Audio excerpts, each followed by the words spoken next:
Badadina filachuun min kaayina filachuudha. Badadina filachuun fayyadamaa qonnaa bulanii filachuudha. Biyya wal ijaaruudha. Filachuun wanta nyaataa mirkaneessuudha. Badadina filachuun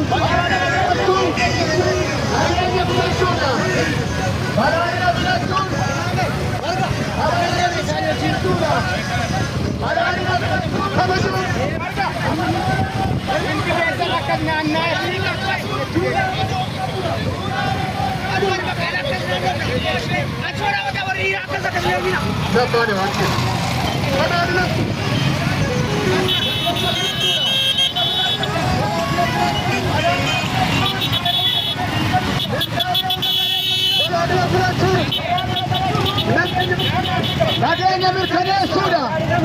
Badhaadhina filachuun badhaadhina filachuun nagaa filachuudha. Badhaadhina filachuun dimokiraasii filachuudha. Badhaadhina filachuun filachuudha. Badhaadhina filachuun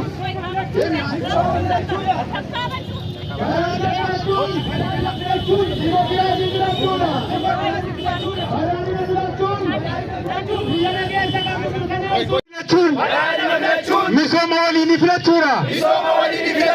Badhaadhina filachuun injifannoo hunda filachuudha. Badhaadhina filachuun Oromoof injifannoodha. Badhaadhina filachuun dinagdee filachuudha. Kanaaf badhaadhina ni filanna. Mallattoon keenya nadoo qamadiidha. Mallattoon keenya disii qamadiidha. Kanaaf badhaadhina ni filanna. Badhaadhina ni filanna. Nuti jiraattonni gandasiiskee hara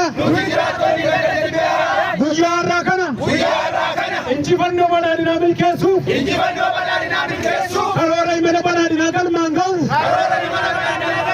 aantummaa badhaadhinaaf qabnu agarsiisuuf guyyaa har'aa kana badhaadhina filachuuf sagalee keenya kennuuf caamsaa 24 qophoofneerra. Badhaadhina ni filanna. Badhaadhina ni filanna.